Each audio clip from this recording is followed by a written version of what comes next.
భారతదేశ విదేశాంగ విధానాన్ని ఎవరు నిర్ణయిస్తున్నారు?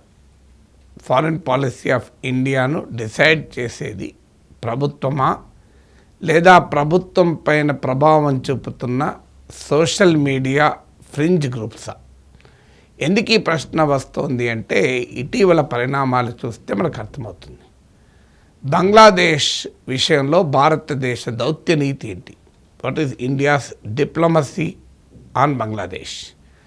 బంగ్లాదేశ్ ఒక కీలక దేశం, చిన్న దేశమే కావచ్చు, కానీ ఆ దేశంలో పరిస్థితులు మన దేశ సరిహద్దులపైన ప్రభావం చూపుతాయి. బంగ్లాదేశ్ను పాకిస్తాన్ ఉపయోగించుకోవాలని చూస్తోంది. బంగ్లాదేశ్, పాకిస్తాన్, చైనాలతో కూడిన కొత్త సార్క్నే నిర్మిస్తానంటూ పాకిస్తాన్ ప్రగల్భాలు చెప్తోంది. పాక్ అనుకూల శక్తులు బంగ్లాదేశ్లో బలపడుతున్నాయి. బంగ్లాదేశ్ భారత వ్యతిరేక కార్యకలాపాలకు అడ్డా అయ్యే ప్రమాదం ఉంది. అందువల్ల బంగ్లాదేశ్ కంట్రీ చిన్నదైనా ఇండియా ఫారిన్ పాలసీకి చాలా కీలకమైంది. అలాంటి కీలకమైన దేశం పట్ల మనం ఎలా వ్యవహరిస్తున్నాము అనేది ప్రశ్న.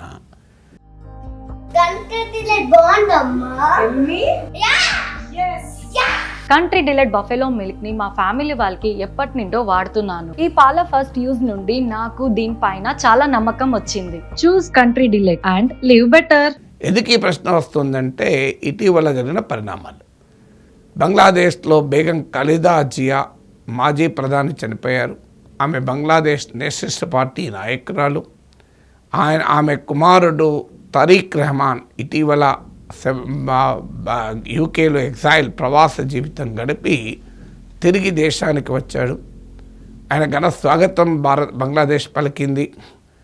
ఇప్పుడు ఉన్న ఒపీనియన్ పోల్స్ ప్రకారం అయితే మోస్ట్ ప్రాబబ్లీ బంగ్లాదేశ్లో ఎన్నికలు సజావుగా జరిగితే కొద్ది నెలల్లో 1 or 2 monthsలోనే తారిక్ రెహమాన్ బంగ్లాదేశ్ ప్రైమ్ మినిస్టర్ అవుతాడు.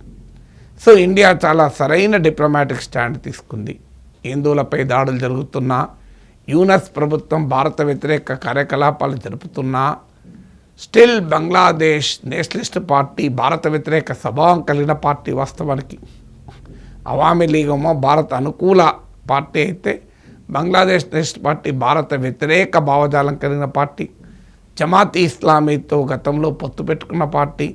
అయినా కూడా ఖలీదా జియా అధికారంలో ఉన్న సమయంలో భారత వ్యతిరేక కార్యకలాపాలు బంగ్లాదేశ్లో అనుమతించారు. ఇన్ని ఉన్నా కూడా ఇండియన్ డిప్లొమాటిక్ అవుట్రీచ్ మన దేశం ప్రదర్శించింది. మోడీ ప్రభుత్వం చాలా వ్యూహాత్మకంగా ఆలోచించి హైయెస్ట్ లెవెల్ ఆఫ్ డిప్లొమాటిక్ ఎంగేజ్మెంట్కు శ్రీకారం చుట్టారు. మన ఫారిన్ మినిస్టర్ జయశంకర్ వెళ్ళారు. ఇంట్రెస్టింగ్ ఏంటంటే, పాకిస్తాన్ ఫారిన్ మినిస్టర్ని పంపలేదు. పాకిస్తాన్ ఏమో పార్లమెంట్ స్పీకర్ పంపింది. కారణం ఏంటంటే, పాకిస్తాన్కు జమాతీ ఇస్లామీతో సంబంధాలు ఉన్నాయి. మారిన రాజకీయ పరిణామాలు అంటే అవామీ లీగ్ నిషేధించబడినాక ఈ ఎన్నికల్లో గతంలో మిత్రపక్షాలుగా ఉన్న బంగ్లాదేశ్ నేషనలిస్ట్ పార్టీ, జమాతీ ఇస్లామీలే పోటీ పడుతున్నాయి. అందుకే తమకు నమ్మిన బంటు పాకిస్తాన్ అనుకూల బంగ్లా విమోచన, బంగ్లాదేశ్ స్వాతంత్రాన్ని వ్యతిరేకించిన జమాతీ ఇస్లామీని సంతృప్తిపరచడానికి పాకిస్తాన్ ఫారిన్ మినిస్టర్ని పంపలేదు. ఇది ఇండియాకు అవకాశంగా కూడా తీసుకొని మనము హై ప్రొఫైల్ ప్రతినిధి పంపాం. భారత విదేశాంగ మంత్రి ఏకంగా బంగ్లాదేశ్ వెళ్ళి తారిక్ రెహమాన్ పర్సనల్గా కలిశారు కూడా. కలవడమే కాదు, ప్రధానమంత్రి known for his personalised diplomacy. ట్రంప్తో చూసాం మన వ్యవహార సరళి, నవాజ్ షరీఫ్తో చూసాం. సడన్గా ఆఫ్ఘనిస్తాన్ నుంచి ఈవెన్ ఇన్ఫర్మేషన్ లేకుండా వెళ్ళి నవాజ్ షరీఫ్కు ఇంటికి వెళ్ళాడు. ఆయన ఇంట్లో భోజనం చేసి వాళ్ళ మదర్కు పాదాభివందనం చేసి మనవరాలు పెళ్ళికి హాజరయ్యాడు. సో ఇలా పర్సనల్ డిప్లొమసీకి మారుపేరు. పుతిన్ వస్తున్నాడంటే అసలు రష్యన్ సైడ్కు తెలియకుండా ఎయిర్పోర్ట్కి వెళ్ళి రిసీవ్ చేసుకున్నాడు. సేమ్ కారులో తిరిగారు. సో జర్మనీ అధ్యక్షునితో ఇటీవల పతంగులు ఎగిరేశారు. So Narendra Modi is known for his personalised diplomacy. So ఆ పర్సనలైజ్ డిప్లొమసీలో భాగంగా బేగం ఖలీదా జియా కుమారుడు, భవిష్యత్తులో బంగ్లాదేశ్ ప్రైమ్ మినిస్టర్ కాబోతున్న తారిక్ రెహమాన్కు పర్సనల్ కండోలెన్స్ లెటర్ రాశారు మోడీ. ఆ లెటర్ను స్వయాన మన ఫారిన్ మినిస్టర్ జయశంకర్ అందజేశారు. చాలా ఫ్రెండ్లీ జెస్చర్ ఇది, మామూలు జెస్చర్ కాదు. ఫారిన్ మినిస్టర్ వెళ్ళడము, ప్రైమ్ మినిస్టర్ మోడీ ప్రత్యేకంగా వ్యక్తిగతంగా కండోలెన్స్ తెలపడము, భారతదేశ ప్రతినిధి బేగం ఖాలిదా జియా అంత్యక్రియలకు హాజరు కావడం. మళ్ళీ గుర్తు చేస్తున్నాను, Khaleda Zia is an anti Indian character or leader. Bangladesh Nationalist Party anti Indian స్వభావాన్ని కలిగిన పార్టీ. ఈవెన్ జమాత్ ఇస్లామీతో పొత్తు పెట్టుకున్న పార్టీ. అయినా కూడా ఇదంతా చేశాం. మోడీ ప్రభుత్వం రాజీ పడిందని చెప్పలేము, చాలా వ్యూహాత్మకంగా ఈ పని చేశాం. ఎందుకంటే బంగ్లాదేశ్లో పాకిస్తాన్ కుట్రలు సఫలం కాకూడదు. బంగ్లాదేశ్ మరో పాకిస్తాన్గా మనకు సరిహద్దున తంటా కాకూడదు. ఒకవైపు షేక్ హసీనాను దేశంలో ఆశ్రయం ఇస్తూనే మరోవైపు బిఎన్పితో సంబంధాలను కలిగి ఉన్నాం. ఇది right diplomacy, right foreign policy ఇక్కడ వరకు. కానీ ఏం జరిగింది? వితిన్ ఫ్యూ అవర్స్, 2 రోజుల్లోనే అనుకోని పరిణామాలు జరిగాయి. ఏంటా పరిణామాలు? బంగ్లాదేశ్ క్రికెటర్ ఉన్నాడు ముస్తఫిజుర్ రెహమాన్. ఈ ముస్తఫిజుర్ రెహమాన్ను ఐపీఎల్కు కోల్కతా నైట్ రైడర్స్ ఎంపిక చేసింది. ఆ Kolkata Knight riders owner Shahrukh Khan, ఇంకేముంది ఖాన్ ఉన్నాడు, బంగ్లాదేశ్ రెహమాన్ ఖాన్. ఈ కాంబినేషన్ మన దేశంలో ఉన్న ఫ్రింజ్ ఎలిమెంట్స్కు ఎక్కలేని పండుగ అయిపోయింది ఇక. So Mustafizur Rahman, Shahrukh Khan owner. ఇక ఏం కావాలి? మొదలు పెట్టారు. ఇక షారూక్ ఖాన్ దేశద్రోహి అని సాక్షాత్తు BJP MLA, Uttar Pradesh MLA Sangeet Som వ్యాఖ్యానించాడు. పెద్ద ఎత్తున సోషల్ మీడియాలో షారూక్ ఖాన్ పైన అటాక్. ఇంట్రెస్టింగ్ ఏంటంటే షారూక్ ఖాన్ ఒక్కడే ఓనర్ కాదు, కోల్కతా నైట్ రైడర్స్కు ఒక్క ఖానే ఓనర్ కారు, మెహతా కూడా ఓనరే. సో జై మెహతా ఇండస్ట్రియలిస్ట్, మెహతా అంటే ఎవరు? మన గుజరాతీనే. సో జై మెహతా ఓనరు. ఆయనతో పాటు జుహు చావ్లా ఆయన సతీమణి కూడా ఓనరు. సో యాక్టర్ ఆమె. సో మరొక్క షారూక్ ఖాన్ ఎందుకు టార్గెట్ చేశారు? షారూక్ ఖాన్లో ఖాన్ ఉంది కనుక. మరి మెహతా ఎందుకు ఎక్కడ పోయాడు? మెహతా కూడా తప్పే చేసినట్టే కదా. పోనీ ఓన్లీ కోల్కతా నైట్ రైడర్సే ముస్తఫిజుర్ రెహమాన్ కోరుకుందా? 9 crores ఎబో ఆయన ఐపీఎల్ వేలంలో ఉన్నాడు. అసలు వేలాన్ని అనుమతించింది ఎవరు? బీసీసీఐ. బీసీసీఐ దేని కింద ఉంటుంది? భారత ప్రభుత్వానికి బీసీసీ మీద కంట్రోల్ ఉండదా? Board of cricket control for India కదా. సో భారత ప్రభుత్వం లేదు, ఈ ముస్తఫిజుర్ రెహమాన్ను మీరు వేలానికే పెట్టకూడదు అని భారత ప్రభుత్వం చెప్తే అయిపోయింది కదా. అసలు ఆయన వేలంలోనే ఉండేవాడు కదా. పోనీ షారూక్ ఖాన్ కోల్కతా నైట్ రైడర్స్ ఒక్కటే వేలంలో పాల్గొందా? ఇంకో 4 ఐపీఎల్ ఫ్రాంచైజీలు కూడా పాల్గొన్నాయి. మరి వాళ్ళందరూ ఖాన్లు గారే.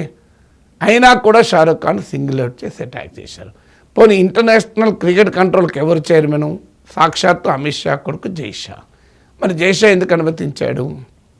చూడండి, గతంలో ఏషియా కప్లో ఆడమని ఎవరు చెప్పారు? ఆడారు. ఆడినప్పుడు గెలిస్తే మేము పాకిస్తాన్ మినిస్టర్ ఉన్నాడు చీఫ్ గెస్ట్ కనుక అతని నుంచి మేము కప్పే తీసుకోమన్నాడు. ఇప్పటివరకు కప్పు రాలే, వాడి దగ్గరే ఉన్నది. సో ఏం సాధించినట్టు మనం కప్పు పాకిస్తాన్కి ఇచ్చేసినాం ఒక రకంగా. సో లేదు, మేము షేక్ హ్యాండ్ కూడా ఇవ్వం ఆఖరికి పాకిస్తాన్ ప్లేయర్తో. మరి ఆడడం ఎందుకు? ఆటే క్యాన్సిల్ చేసేసుకుంటే అయిపోయేది కదా. ఇక అలాగే బంగ్లాదేశ్ విషయంలో కూడా జరిగింది. ముస్తఫిజుర్ రెహమాన్ వేలం డ్రాప్ చేయాలని చెప్పి పెద్ద ఎత్తున సోషల్ మీడియా ఆర్మీ రెచ్చిపోయింది. ఫ్రింజ్ ఆర్మీ బీసీసీఐని ఆదేశించారు. వెంటనే ఐపీఎల్ నుంచి ముస్తఫిజుర్ రెహమాన్ను కోల్కతా నైట్ రైడర్స్ డ్రాప్ చేసింది. ఏం జరిగింది? దాంతో బంగ్లాదేశ్ లాంటి ఒక చిన్న దేశం విశ్వగురువుపై రిటాలియేషన్ చేసింది.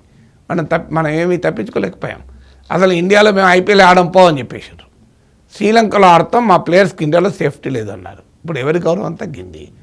సో జయశంకర్ వెళ్ళి ఇండియా వ్యతిరేక స్వభావం కలిగిన బేగం ఖలీదా జియా అంత్యక్రియలో పాల్గొంటాడు. భారత వ్యతిరేక స్వభావం కలిగిన బిఎన్పి నాయకుడు తారిక్ రెహమాన్కు వ్యక్తిగతంగా నరేంద్ర మోడీ కండోలెన్స్ లెటర్ రాస్తారు. జయశంకర్ వెళ్తాడు ఫారిన్ మినిస్టర్కు. కానీ క్రికెట్ ప్లేయర్ ముస్తఫిజుర్ రెహమాన్ ఏం పాపం చేశాడు? ఆయన క్రికెట్ ప్లేయర్ ఏమైనా హిందువులపై దాడులు చేశాడా? హిందువులకు వ్యతిరేకంగా మాట్లాడా? ఇప్పుడు ఇదంతా చేసి ఏం సాధించాము? బంగ్లాదేశ్లో భారత వ్యతిరేక భావజాలం పెరిగింది. బంగ్లాదేశ్లో భారత వ్యతిరేక శక్తులకు బలం పెరిగింది ప్రజల నుంచి. పాకిస్తాన్ హాయిగా ఆనందిస్తున్నది ఈ వ్యవహారం అంతా చూసి. మరి ఫారిన్ పాలసీ ఫస్ట్ ఫేజ్ స్టేజ్లోమో జయశంకర్ను పంపించి మోడీ ప్రభుత్వం అంత అద్భుతమైన వ్యూహాత్మక నీతిని ప్రదర్శిస్తే, తర్వాత క్రికెట్కి వచ్చే వరకు ఎవరు డిసైడ్ చేశారు? బంగ్లాదేశ్తో మోడీ ప్రభుత్వము డిప్లొమాటిక్ అవుట్రీచ్ అంతా నాశనం అయిపోయి ఆఖరికి ఇప్పుడు బంగ్లాదేశ్ నేషనలిస్ట్ పార్టీ కూడా అనివార్యంగా యాంటీ ఇండియన్ స్టాండ్ మళ్ళీ తీసుకునే ప్రమాదం ఉంటుంది. ఏం సాధించాను డిప్లొమసీలో? మేము ముస్తఫిజుర్ రెహమాన్ అనే ఒక క్రికెటర్ కోసం దేశ దౌత్య నీతిని తాకట్టు పెడతామా? సో ఇది చూడండి ఎంత తెలివి తక్కువ విధానం అవుతుందో మీరు చూడండి. ఇక రెండో ఉదాహరణ, ఇదే మొదటిదా పోనీ కాదు. గతంలో మాల్దీవ్స్ విషయంలోనే ఇలాగే హడావుడి జరిగింది. బాయ్కాట్ మాల్దీవ్స్ అని మామూలుగా ఉద్యమాలు సోషల్ మీడియాలో ఫ్రింజ్ ఆర్మీ రెచ్చిపోలే. అక్కడికి ఏమైంది? మళ్ళీ మాల్దీవ్స్ ప్రైమ్ మినిస్టర్ మొహమ్మద్ ముయిజ్ను మళ్ళీ ఇండియాకు ఆహ్వానించారు. ఆయన వచ్చాడు, మనోళ్ళు పోయారు, మళ్ళీ దోస్తాను. అంతకుముందు మీకు చైనా గాల్వాన్ వ్యాలీ తర్వాత ఇలాగే ఫ్రింజ్ గ్రూప్స్ బాయ్కాట్ చైనా అని పెద్ద ఎత్తున సోషల్ మీడియా హడావుడి చేశారు. బాల్కనీల నుంచి చెడిపోయిన చైనా మేడ్ ఇన్ చైనా వస్తువులను పడేసి తమ దేశభక్తిని చాటుకున్నారు. అసలు టిక్ టాక్ను మోడీ ప్రభుత్వం బ్యాన్ చేసింది, యాప్లు బౌన్ చేసింది. అర్నబ్ గోస్వామి లాంటి వాళ్ళు చైనా కంపెనీలు అడ్వర్టైజ్మెంట్ రన్ చేస్తూనే యాంటీ చైనా షోస్ నడిపారు. అంతా హడావుడి. ఏమైంది? ఇప్పుడు చైనా కమ్యూనిస్ట్ పార్టీ నాయకులు వచ్చి బీజేపీ ఆర్ఎస్ఎస్ కార్యాలయాల్లో బీజేపీ ఆర్ఎస్ఎస్ నేతలతో సమావేశమయ్యారు. అంతకుముందు కాంగ్రెస్ పార్టీ చైనా కమ్యూనిస్ట్ పార్టీతో సంబంధాలు పెట్టుకుంటే రహస్య ఒప్పందం ఏంటి బయట పెట్టండి అని చెప్పి నానా బీభత్సం చేసింది బీజేపీ. ఇప్పుడు ఏం చేశారు? మరి చైనా కమ్యూనిస్ట్ పార్టీతో బీజేపీకి జరిగిన రహస్య చర్చలు అని మీడియా ముందు జరిగాయా? అసలు ఏం జరిగాయో మనకు తెలుసా? ఆర్ఎస్ఎస్ నాయకులతో చైనా కమ్యూనిస్ట్ పార్టీ నాయకులు ఏం చర్చించారో మీడియాకి చెప్పారా? మీడియా ముందు జరిగాయా? మరి ఏంటి రహస్య చర్చలు అనుకోవచ్చా? రహస్య ఒప్పందాలు కుదుర్చుకోవచ్చు అనుకోవచ్చా? విచిత్రం ఏంటంటే చైనా కమ్యూనిస్ట్ పార్టీ ప్రతినిధి వర్గము ఆర్ఎస్ఎస్ కార్యాలయంలో ఉండగా, బీజేపీ కార్యాలయం ఉండగా అక్కడ చైనా ప్రభుత్వం ఏం చేసింది? షాక్స్గామ్ వ్యాలీ కాశ్మీర్లోని మన ప్రాంతం అని మనం చెప్తున్న పాక్ ఆక్రమిత కాశ్మీర్లోని షాక్స్గామ్ వ్యాలీ నాదేనంటూ చైనా ప్రభుత్వం ప్రకటించింది. ఎప్పుడు? కరెక్ట్గా China communist party delegation BJP RSS కార్యాలయాలు తిరుగుతున్నప్పుడు. మరి ఫారిన్ పాలసీని ఎవరు నిర్ణయిస్తున్నారు? అదేం extreme tick talk ban, Balkan లెక్కలు పడేయడం, అదంతా నుంచి మళ్ళీ వెంటనే మన ప్రధానమంత్రి షాంఘై కోఆపరేషన్ ఆర్గనైజేషన్ మీటింగ్కి వెళ్తారు. జింపింగు పుతిన్లతో మీకు ఫోటో ఆప్ దాన్ని చూసి ట్రంప్ రెచ్చిపోతాడు. ఎందుకు? ట్రంప్ అక్కడ దాడి చేస్తుంటే మనం బీజింగ్కు పరుగులు తీసాం. ఇది దేశానికి గౌరవం ఇస్తుందా? నువ్వు ఫారిన్ పాలసీకి ఒక కన్సిస్టెన్సీ ఉండాల్సిన అవసరం లేదా? ఖచ్చితంగా గల్వాన్ లోయలో చైనా జరిపింది దుర్మార్గం, దాన్ని ఖండించాలి. కానీ ఒక మెచ్యూర్డ్ నేషన్ ఎలా రియాక్ట్ కావాలన్నది ఆలోచించాలి. బంగ్లాదేశ్లో హిందువులపై దాడులను ఖచ్చితంగా ఖండించాలి. కానీ ముస్తఫిజుర్ రెహమాన్ను పంపించడం కాదు. దానివల్ల బంగ్లాదేశ్లో హిందువులపై దాడులు అవుతాయా? ఒక పవర్ఫుల్ నేషన్, ఒక విశ్వగురువు కావాల్సిన దేశం ఎలా ఎదుర్కోవాలి ఈ సమస్యను? యునైటెడ్ నేషన్స్కి వెళ్ళొచ్చు కావాలంటే. కానీ అదన్నీ వదిలేసి ఒక క్రికెటర్ పైన వేటు వేసి దేశభక్తిని చాటుకున్నట్టు హిందువులు కాపాడినట్టు అంటే ఎలా?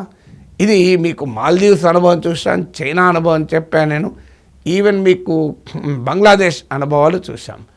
ఆపరేషన్ సింధూర్ సమయంలో పాకిస్తాన్ అనుభవం చెప్తాను. పాకిస్తాన్కు తుర్కీ మద్దతు ఇచ్చింది.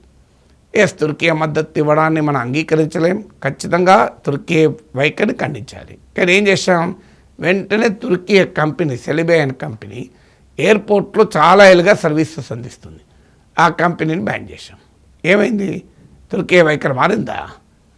అప్పుడు తుర్కీ పాకిస్తాన్ సౌదీ అరేబియాలతో కలిసి ఇస్లామిక్ నాటోలో భాగం కావాలని చూస్తుంది. మనం సాధించింది ఏంది?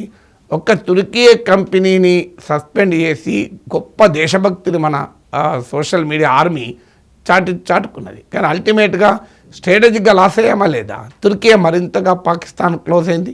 పాకిస్తాన్, తుర్కీ, సౌదీ అరేబియాలు కలిసి ఇస్లామిక్ నాటో ఏర్పాటు దిశగా ప్రయాణం చేస్తున్నాం. మనం చర్యలు తీసుకుంటే అది మన దేశ ప్రయోజనాలకు ఉపయోగపడాలి. మనం చర్యలు తీసుకుంటే మన శత్రువుల ప్రయోజనాలకు ఉపయోగపడితే ఎలా?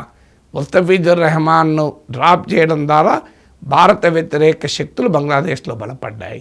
తుర్కీ కంపెనీని బ్యాన్ చేయడం ద్వారా తుర్కీ మరింతగా పాకిస్తాన్కు దగ్గరైంది.